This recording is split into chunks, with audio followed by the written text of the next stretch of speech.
Buenas tardes, mi nombre es Sebastián Plaza y junto a Loreslay Carrión, para el Congreso de Tsunami 2013, presentaremos el tema Evacuación vertical para zonas con riesgo de tsunami. En un país de geografía tan particular como Chile, se hace imperante implementar sistemas de evacuación frente a fenómenos como terremotos y tsunamis, lo que quedó demostrado el pasado 27 de febrero. Dentro de las evacuaciones existentes, la más común o conocida es la efectuada de forma horizontal, que corresponde al desplazamiento de las personas hacia zonas elevadas, alejadas del borde costero. Existe otro tipo de evacuación que permite salvaguardar de igual manera la vida de las personas. Esta corresponde a la evacuación vertical. Existen diferentes tipos de evacuación vertical, como por ejemplo, edificios de gran altura ubicados en las zonas costeras. Estos edificios deberán estar diseñados para que las personas, ante una amenaza de tsunami, puedan ascender hacia la parte superior de este. Cuando se produce un sismo de gran magnitud que puede ocasionar un tsunami, lo recomendable es evacuar las áreas costeras y refugiarse en lugares que estén, a lo menos, por sobre los 30 metros sobre el nivel del mar y lo más alejado de la costa, es decir, realizar una evacuación horizontal. El problema es que hay áreas, denominadas zonas de sacrificio, que al estar situadas cerca del eventual epicentro en zonas costeras, no pueden realizar este tipo de evacuación, ya que la ola llegará rápidamente sin dar tiempo a los habitantes de llegar a zonas seguras. También existe la posibilidad que infraestructuras dañadas, como por ejemplo la caída de puentes, caminos o derrumbes, bloqueen las vías de evacuación.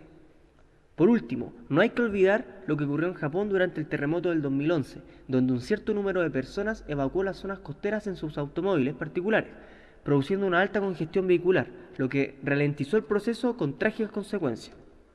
Al llegar la hora, las personas estaban atrapadas en sus vehículos sin posibilidad de escapar. Según el profesor Patricio Catalán del Departamento de Obras Civiles de la Universidad Federico Santa María, la evacuación horizontal ha de ser siempre la primera opción, pero frente a un escenario en que esto no resulte posible, la alternativa pasa a ser una evacuación vertical, es decir, subir a los pisos superiores de las construcciones que están en el área que sea afectada por la ola. Así, la ONEMI lo entendió y por eso recomienda lo siguiente: si no puedes ir hacia un sector alto, sube a un piso superior o al techo de una construcción sólida. Y como último recurso, súbete a un árbol firme y permanece ahí hasta que las autoridades te indiquen que es seguro volver.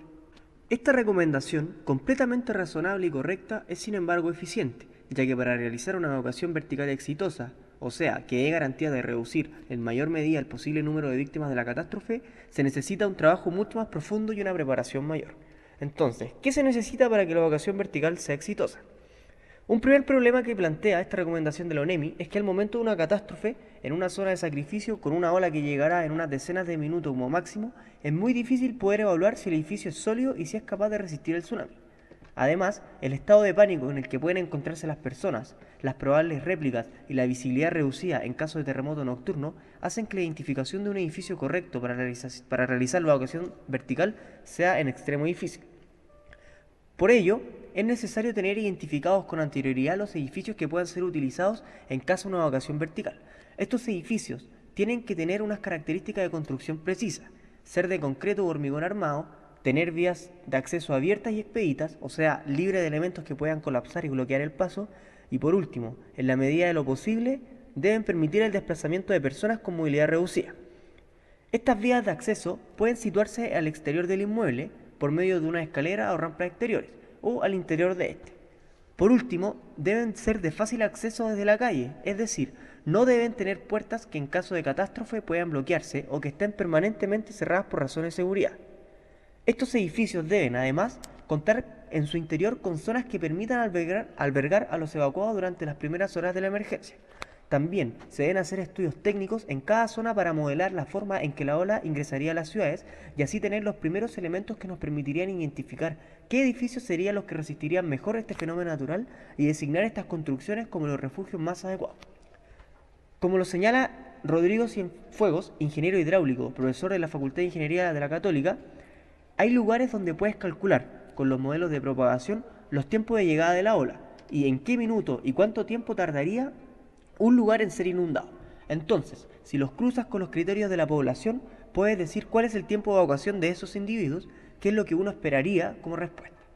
Y si hay zonas donde simplemente el tiempo no alcanza, hay que buscar alternativas, y esas alternativas son los refugios o edificaciones de evacuación vertical. Hecho este primer paso de identificación, es esencial transmitir de forma clara y coherente a la población la existencia de esta opción de evacuación. Pasa a ser entonces necesario tener letreros y otro tipo de señalética que indique las vías de evacuación sin limitarse solo a la evacuación horizontal, sino que incluyendo la evacuación vertical.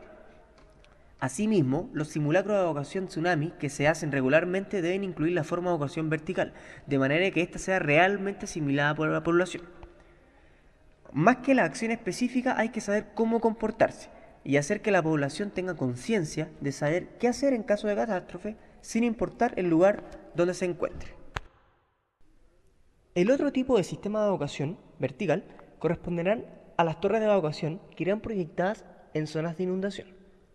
Estas torres tendrán alturas que variarán entre los 7 y 16 metros. Las más pequeñas irán ubicadas en zonas más elevadas en donde la altura de la ola sea menor debido a la cota del terreno. Y las más altas, las de 16 metros, irán ubicadas en las zonas más bajas en donde la altura de la ola sea mayor.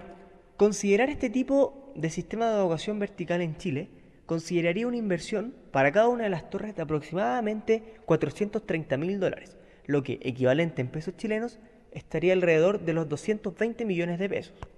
Finalmente, se debe concientizar a la población sobre cómo usar este tipo de torres, como por ejemplo, subir en orden, privilegiar a los adultos mayores y a los niños y ayudar a las personas con movilidad reducida. Bueno, este ha sido nuestro trabajo. Muchas gracias.